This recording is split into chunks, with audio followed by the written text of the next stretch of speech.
میں ایک psychiatrist doctor ہوں۔ میرے پاس ایک ایسی ذہنی مریضہ آئی تھی جس کی کہانی سن کر میرا دماغ بھی چکرا گیا تھا۔ ایسا کیس میری زندگی میں پہلی مرتبہ آیا تھا۔ آئیے میں آپ سب کو اس عورت کی کہانی اسی کی زبانی سناتی ہوں۔ میرا نام وانیہ ہے۔ ہمارا گھرانہ جدی پشتی پیروں کا گھرانہ مشہور تھا۔ ہمارے گھر پرانے رسم و رواج کی سخت پیروی کی جاتی تھی اور عورتیں پردے کی خاص پابندی کرتی تھیں۔ میں نے ہمیشہ اپنی ماں کو ابا کے ساتھ ادب سے بات کرتے دیکھا تھا۔ میرے علاوہ گھر میں 3 لڑکیاں اور تھیں، جن میں سے 2 چاچا کی بیٹیاں تھیں اور ایک میری چھوٹی بہن تھی۔ ہم لڑکیوں کی پرورش اور تعلیم و تربیت سخت ماحول میں ہوئی تھی۔ ہمیں باہر جانا منع تھا۔ میرے چاچا کی ایک بیٹی جس کا نام عالیہ تھا، وہ مجھ سے 4 سال بڑی تھی اور گھر میں اس کی شادی کی باتیں چل رہی تھیں۔ باجی عالیہ کی شادی ساتھ والے گاؤں کے گدی نشین کے بیٹے سے طے کی جا رہی تھی۔ ہم سب بہت خوش تھے، لیکن عالیہ باجی کا چہرہ دیکھ کر ایسا نہیں لگتا تھا کہ وہ اس شادی سے خوش ہیں۔ اتنے سخت پہرے اور کڑی نگرانی کے باوجود عالیہ باجی کا کسی لڑکے کے ساتھ چکر چل رہا تھا اور وہ ملازمہ کے کپڑے پہن کر اس لڑکے سے ملنے جاتی تھیں جسے وہ پسند کرتی تھیں۔ یہ سلسلہ کافی عرصے سے جاری تھا۔ پھر شادی سے 1 رات پہلے عالیہ باجی اس لڑکے کے ساتھ بھاگ گئیں اور پورے گھر پر قیامت ٹوٹ پڑی۔ اتنے اعلیٰ خاندان کی بیٹی گھر سے بھاگ گئی تھی۔ اگر کسی کو یہ معلوم ہو جاتا تو گاؤں میں ہمارے خاندان کی بہت بدنامی ہوتی۔ اسی لیے یہ اعلان کر دیا گیا کہ عالیہ باجی مر گئی ہیں۔ ان کا جھوٹا جنازہ بھی سب کے سامنے دفن کرایا گیا تھا اور جہاں عالیہ باجی کی شادی طے ہوئی تھی وہاں میری شادی کر دی گئی تھی۔ میرا شوہر مجھ سے عمر میں 10 سال بڑا تھا اور وہ اپنے علاقے کا سائیں تھا اور اس کی رسمیں ہم سے بہت ہی الگ تھیں۔ ان کے یہاں عقیدہ تھا کہ پہلی اولاد لڑکا ہی ہونا چاہیے، لیکن اگر لڑکی پیدا ہو گئی تو پھر بہت برا سمجھا جاتا تھا۔ مگر بدقسمتی سے میں نے پہلے لڑکی کو نہیں بلکہ 2 جڑواں لڑکیوں کو جنم دیا تھا۔ میرے پورے سسرال والوں کا منہ بن گیا تھا، مگر چونکہ میرا تعلق بھی ایک مضبوط گھرانے سے تھا اس لیے مجھے کچھ کہا تو نہیں جاتا تھا، مگر پھر بھی میں محسوس کر سکتی تھی کہ میرا شوہر مجھ سے کھنچا کھنچا ہے۔ میں نے دعا کی کہ میں جلدی سے بیٹے کی ماں بن جاؤں تاکہ مجھے اپنی کھوئی ہوئی عزت مل جائے، مگر خدا کی کرنی ایسی ہوئی کہ اگلی بار بھی میری 2 جڑواں بیٹیاں پیدا ہوئیں۔ اب میں 4 بیٹیوں کی ماں بن چکی تھی اور میرے سسرال والوں نے مجھے واضح طور پر کہہ دیا کہ اب اگر اس نے بیٹا نہ جنا تو وہ میرے شوہر کی دوسری شادی کروا دیں گے، کیونکہ ان کو اپنے خاندان کے لیے ایک وارث چاہیے۔ میں کیا کہتی؟ میں نے اپنے شوہر کو بہت بار کہا کہ دوسری شادی نہ کرنا، مگر اس کا کہنا بھی یہی تھا کہ اسے جاگیر اور خاندانی گدی کے لیے ایک بیٹا تو ہر صورت چاہیے، اس لیے اس نے دوسری شادی کر لی۔ مجھے حویلی کے آخر میں دوسری طرف سے دروازہ نکال کر الگ کر دیا گیا۔ میں نے اپنی 4 بیٹیوں کی پرورش کرنی شروع کر دی۔ ایک دن میری ساس میرے پاس آئی اور کہنے لگی، تجھے اپنی بیٹیوں کے پیچھے اپنی زندگی برباد نہیں کرنی چاہیے، ان کو کسی یتیم خانے میں دے دے اور تو بھی میرے بیٹے سے طلاق لے کر دوسری شادی کر لے۔ میں غصے میں آ گئی اور کہا کہ میں اپنی بیٹیوں کی بہت اچھی پرورش کروں گی۔ میری ساس ہنسنے لگی اور کہنے لگی، تو ایک دن پچھتائے گی کہ تو نے بیٹیاں کیوں پیدا کیں۔ مجھے اپنی ساس کے یوں کہنے پر بہت غصہ آیا، مگر میں کیا کر سکتی تھی؟ میرا شوہر اپنی دوسری بیوی کے ساتھ بہت خوش تھا۔ اس نے ہماری فکر کرنا چھوڑ دی تھی۔ اس گھر میں ہمیں کھانے پینے کی کوئی کمی نہ تھی۔ ایسے میں ہم ماں بیٹیاں ہی ایک دوسرے کا سہارا تھیں۔ پھر جب شوہر کے گھر بیٹا پیدا ہو گیا تو وہ بالکل ہی ہمیں بھول گیا۔ جب میری بڑی بیٹی کی عمر 12 سال ہوئی اور اس نے 5 جماعتیں پڑھ لیں تو مجھے لگا کہ اب اس کی پڑھائی بند کر دی جائے۔ اگر ایسا نہ ہوا، خیر بچیاں بڑی ہوتی گئیں۔ ایک دن میری سہیلی اپنے بیٹے کے لیے میری بڑی بیٹی کا رشتہ لے کر آئی اور اس بات کا علم جب میرے سسرال والوں کو ہوا تو میری ساس نے صاف صاف منع کر دیا اور کہا ہمارے ہاں بیٹیوں کی شادی خاندان سے باہر نہیں کی جاتی۔ میری 4 بیٹیاں جوان ہو چکی تھیں اور وہ ایک دوسرے سے بہت محبت کرتیں اور ایک ہی کمرے میں اکٹھی سوتی تھیں، جبکہ میں دوسرے کمرے میں اکیلی سوتی تھی۔ میں نے اپنی بیٹیوں کی پرورش بہت اچھے سے کی تھی اور وہ باپردہ تھیں، ایک دوسرے کے لیے جان دینے والی تھیں، مگر کچھ عرصے سے مجھے 4 بیٹیوں کی طبیعت ٹھیک نہیں لگ رہی تھی۔ وہ ایک ہی بیڈ پر سوتی تھیں۔ اس سے مجھے یہی لگا کہ ایک بیمار ہو گئی ہوگی اور اس کی وجہ سے باقی بھی بیٹیاں بیمار ہو گئی ہوں گی۔ میں نے جب لڑکیوں سے کہا کہ چلو تمہیں ڈاکٹر کے پاس لے جاؤں تو وہ چاروں ہی گھبرا گئیں اور کہا ہم بالکل ٹھیک ہیں، ہمیں کچھ نہیں ہوا۔ مگر مجھے تسلی نہیں ہو رہی تھی کیونکہ ان کی حالت مجھے ضرورت سے زیادہ ہی کچھ عجیب و غریب لگ رہی تھی۔ چکر آ رہے تھے، کیا بھی کر رہی تھی۔ ایسا تو تبھی ہوتا ہے جب کوئی عورت حاملہ ہو جائے، مگر میں نے سوچا کہ ایسے کیسے ہو سکتا ہے؟ میری بیٹیاں تو اتنی نیک ہیں، گھر اور مدرسے کے علاوہ کہیں آتی جاتی نہیں ہیں۔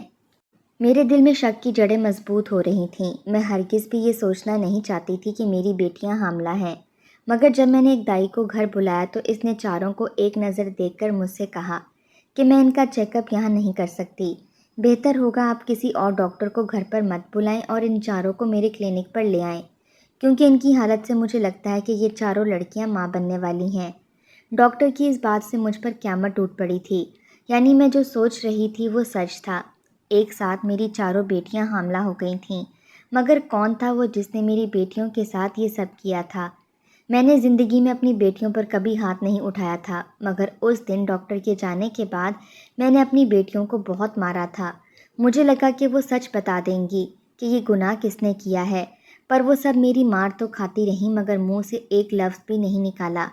میں مار مار کر اور پوچھ پوچھ کر تھک گئی تھی، مگر سب نے جیسے فیصلہ کر رکھا تھا کہ مجھے کچھ نہیں بتائیں گی۔ اسی روز میری سہیلی مجھ سے ملنے آ گئی۔ اس نے میری بیٹیوں کو روتے ہوئے دیکھا تو پوچھنے لگیں کیا بات ہے؟ میں اب اپنی دوست سے کیا چھپاتی، اسے میں نے سب کچھ بتا دیا۔ ساری بات سن کر وہ کہنے لگی تم ایسا کرنا، آج رات بیٹیوں کے کمرے میں اچانک سے چلی جانا اور انہیں مارنے کی بجائے ان پر نظر رکھو۔ مجھے امید ہے کچھ نہ کچھ تمہیں ضرور پتہ چل جائے گا۔ میں نے سوچا کہ میری دوست مجھے کیسی عجیب سی ترکیب بتا کر گئی ہے، لیکن چونکہ میرے پاس اور کوئی راستہ نہیں تھا اس لیے سوچا کہ چلو اپنی دوست کے کہنے پر رات کو میں یہ بھی کر کے دیکھ لیتی ہوں۔ وہ عورت کہنے لگی جب میں اپنی دوست کے کہنے پر رات کو اپنی بیٹیوں کے کمرے میں چلی گئی اور ان پر سے کمبل ہٹایا تو یہ دیکھ کر میری جان نکل گئی کہ ایک بیٹی تو کمبل میں موجود نہیں تھی۔ میں نے گھبراتے ہوئے کہا کہ مہوش کدھر ہے؟ باقی تینوں گھبرا کر اٹھ گئیں اور کہا امی وہ کہاں جا سکتی ہے؟ میں نے سارا گھر چھان مارا لیکن مجھے اپنی بڑی بیٹی کہیں نہ ملی۔ ابھی میں سوچ ہی رہی تھی کہ اچانک مجھے اپنی بڑی بیٹی آتی دکھائی تھی۔ میں نے پوچھا کہاں سے آ رہی ہو؟ تو کہنے لگی میں تو واش روم گئی تھی۔ میں نے اسے مشکوک نظروں سے دیکھا کیونکہ میں نے واش روم چیک نہیں کیے تھے، تو میں کچھ کہہ نہیں سکتی تھی کہ میری بیٹی واقعی واش روم میں موجود تھی یا نہیں۔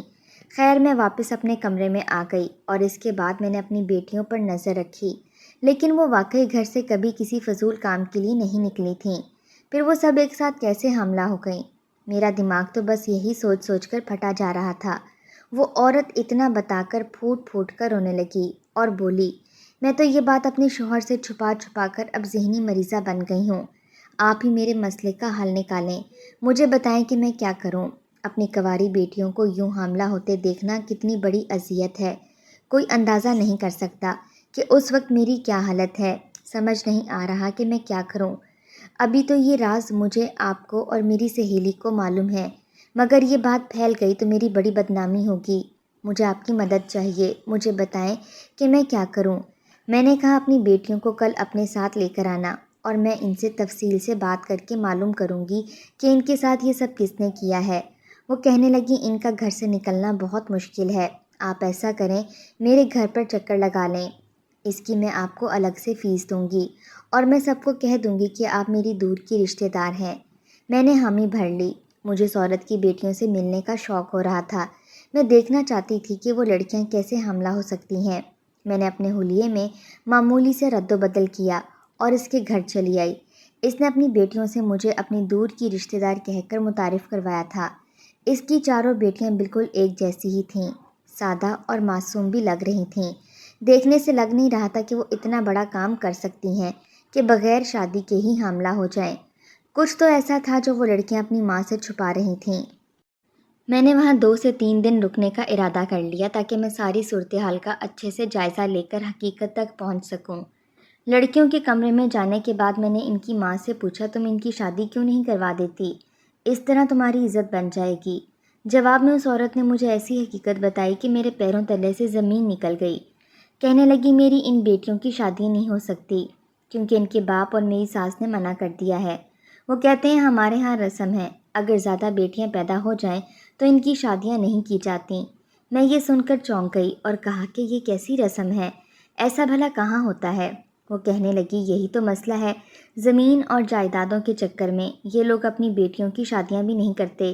میری جان نکلی جا رہی تھی کہ کسی کو پتہ چل گیا تو ان کا باپ ہم ماں بیٹیوں کو اپنے ہاتھوں سے مار ڈالے گا۔ میں نے ان لڑکیوں سے تھوڑی بہت بات چیت کرنے کی کوشش کی مگر کسی نے ڈھنگ سے جواب نہیں دیا۔ ایسا لگتا تھا کہ انہیں میرا اپنے گھر میں آنا سخت ناگوار گزرا ہے۔ وہ لڑکیاں اندر سے کافی چالاک تھیں۔ میں وہاں 3 دن رہی اور اپنی طرف سے بھرپور پتہ چلانے کی کوشش کی مگر وہ لڑکیاں مجھ سے بات کرنا ہی پسند نہیں کرتی تھیں۔ آخر میں نے ایک ہی نتیجہ نکالا اور ان کی ماں سے کہا، مجھے نہیں لگتا تمہاری لڑکیاں حاملہ ہیں، تم ایک بار کسی اور ڈاکٹر سے چیک اپ کروا لو تاکہ سچ اور جھوٹ کا پتہ چل سکے۔ میں وہاں سے واپس آ گئی کیونکہ میں اتنے دن وہاں رک کر اپنا کلینک بند نہیں کر سکتی تھی۔ مجھے لگا تھا شاید وہ عورت دوبارہ آئے گی مگر وہ نہیں آئی، شاید اس کا مسئلہ حل ہو گیا ہوگا۔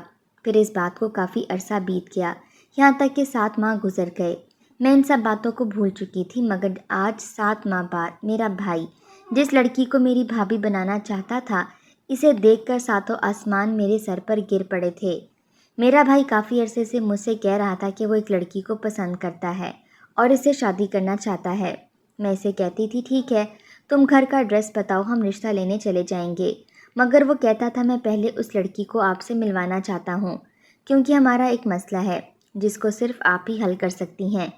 میں نے اسے کہا کہ کسی روز شام کو اس لڑکی کو گھر لے آنا، اور آج وہ جس لڑکی کو پسند کرتا تھا اسے گھر لے آیا، اور اس لڑکی کو دیکھ کر میں نے اسے پہچان لیا تھا مگر اس لڑکی نے مجھے نہیں پہچانا تھا۔ وہ اسی عورت کی بڑی بیٹی مہوش تھی۔ اسے دیکھ کر تو میں سناٹے میں آ گئی تھی۔ میں نے اپنے بھائی کو کہا کب سے جانتے ہو اس لڑکی کو؟ وہ کہنے لگا 1 سال سے جانتا ہوں، ہم دونوں ایک دوسرے سے پیار کرتے ہیں اور شادی کرنا چاہتے ہیں 1 سال سے۔ یعنی اگر وہ لڑکی تب سچ میں حاملہ تھی تو پھر اس بچے کا باپ، اس سے آگے مجھ سے سوچا نہ گیا۔ میں نے غصے میں اپنے بھائی کو کہا، جہاں تک میں جانتی ہوں آج سے 7 ماہ قبل یہ اور اس کی باقی تینوں بہنیں ایک ساتھ حاملہ تھیں، کیا اس کے ہونے والے بچے کے باپ تم تھے؟ میری بات سن کر اس لڑکی کے چہرے کی رنگت بدل گئی۔ میرا بھائی بھی دنگ رہ گیا، مجھے کہنے لگا آپی تمہیں غلط فہمی ہو رہی ہے، یہ ایسی ویسی لڑکی نہیں ہے، یہ تو پیروں کے گھرانے سے باپردہ دار اور بہت شریف ہے۔ میں نے اس لڑکی کو غور سے دیکھا، اپنے بھائی کو کہا تم ذرا باہر جانا، مجھے اس سے اکیلے میں کچھ سوالات کرنے ہیں۔ اس کے باہر جاتے ہی وہ لڑکی گھبراتے ہوئے انداز میں کہنے لگی، آپ کو غلط فہمی ہو رہی ہے، میں تو آپ کو جانتی بھی نہیں ہوں اور آپ اتنا بڑا الزام مجھ پر کیسے لگا سکتی ہیں؟ میں نے جب اسے بتایا کہ آج سے 7 ماہ پہلے ایک روز میں ہی تمہاری ماں کی رشتہ دار بن کر تمہارے گھر میں رہنے آئی تھی تو اس کے پاس اور کوئی راستہ نہ رہا۔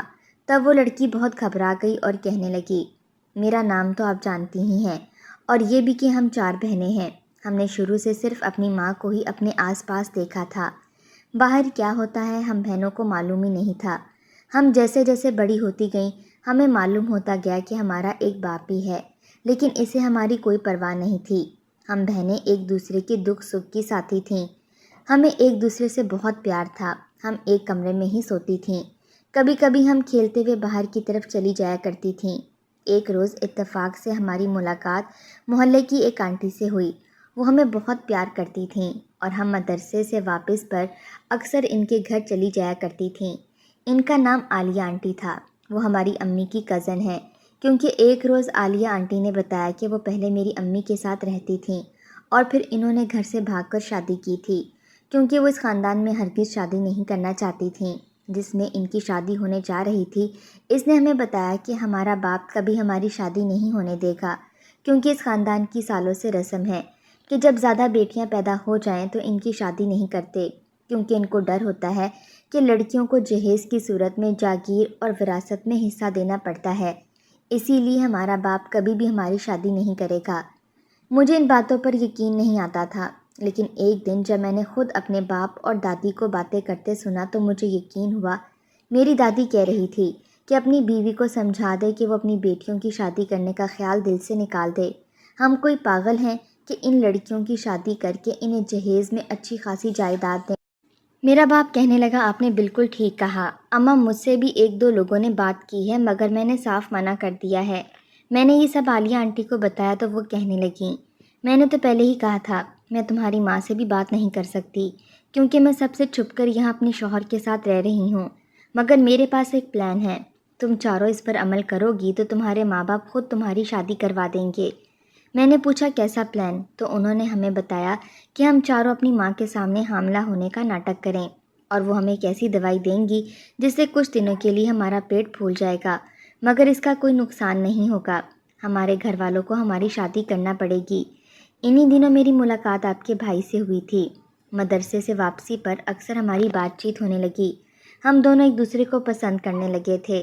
تب مجھے محسوس ہوا کہ اگر مجھے اپنی آزادی چاہیے تو مجھے ایسا کرنا ہوگا۔ عالیہ آنٹی نے کہا تھا کہ جب تک ہمارے ماں باپ تک یہ خبر پہنچے گی تو وہ عزت بچانے کی خاطر تمہاری شادی کروا دیں گے۔ انہوں نے میری چھوٹی دونوں بہنوں کو اپنی بہویں بنانے کا وعدہ کیا تھا، اس لیے ہم چاروں نے ایسی اداکاری کی کہ اماں کو شک ہو گیا تھا، سب کچھ ٹھیک جا رہا تھا۔ عنقریب دادی کو پتہ چل جاتا اور پھر ابا کو بھی، مگر اس سے پہلے آپ کو اماں اپنے گھر لے آئیں اور آپ نے اپنی حاضر دماغی سے یہ جان لیا کہ ہم حاملہ نہیں ہیں۔ آپ کے جانے کے بعد اماں نے کسی اور ڈاکٹر سے ہمارا چیک اپ کروایا اور ان کو پتہ چل گیا کہ ہم ناٹک کر رہی ہیں اور سارا پلان فیل ہو گیا۔ میں نے اپنی ماں سے بہت کہا کہ میں ایک لڑکے کو پسند کرتی ہوں اور اس سے شادی کرنا چاہتی ہوں، مگر وہ یہ کہتی رہی کہ ہم بہنوں کی شادی کبھی نہیں ہو سکتی۔ انہیں عالیہ آنٹی کے بارے میں بھی پتہ چل گیا تھا، اماں بہت ناراض ہوئیں اور ہمارا ان سے ملنا جلنا بھی بند ہو گیا۔ میں 24 سال کی ہو چکی ہوں اور شادی کرنا چاہتی ہوں، مگر میرے گھر والے ایسا نہیں چاہتے، اس لیے ہم آپ کے پاس آئے ہیں، مگر مجھے اس بات کا علم نہیں تھا، آپ کو سب کچھ یاد ہوگا۔ میں نے ساری کہانی سنی تو میرے دل میں ایک عرصے سے جو بے چینی تھی وہ بھی ختم ہو گئی، کیونکہ میں اکثر سوچتی تھی کہ نہ جانے میرے وہاں سے آنے کے بعد ان لڑکیوں کا کیا بنا ہوگا، وہ سچ میں حاملہ تھیں یا ناٹک کر رہی تھیں۔ آج ان سب کی سوالات کے جوابات مل گئے تھے۔ اب یہ میری ذمہ داری تھی کہ میں اس مسئلے کو حل بھی کروں، اس لیے میں اس لڑکی کے باپ اور دادی سے ملی۔ میں نے اس کو اسٹامپ پیپر پر لکھ کر دیا کہ ہم جہیز یا وراثت کے نام پر ایک پیسہ نہیں لیں گے، بس آپ اپنی بیٹی رخصت کر دیں۔ ان کو اور کیا چاہیے تھا، انہوں نے مان لیا اور یوں میں اپنے بھائی کی پسند کو باعزت طریقے سے دلہن بنا کر گھر لے آئی۔ میری دیکھا دیکھی عالیہ نے بھی یہی کیا اور اس نے بھی 2 لڑکیوں کو بنا جہیز کے قبول کر لیا تھا۔ اب باقی ایک بیٹی رہ گئی تھی، اس کی شادی بھی میں نے اپنے خاندان میں کروا دی تھی اور جہیز اپنی طرف سے دے دیا تھا۔ عالیہ کو بھی سب نے معاف کر دیا تھا اور اس کی سب سے صلح ہو گئی تھی۔ چاروں لڑکیاں آج اپنے گھر میں خوش ہیں اور ان کی ماں بھی بہت خوش ہے کہ ان کی بیٹیوں کی زندگی اس گھٹیا رسم و رواج کی بھینٹ نہیں چڑھی۔ میں سوچ رہی ہوں کہ جو لوگ بیٹیوں کو ان کا جائز حق نہیں دیتے اور وراثت میں سے حصہ دینے کے ڈر سے ان کی شادیاں نہیں کرتے، قیامت والے دن وہ کیا جواب دیں گے؟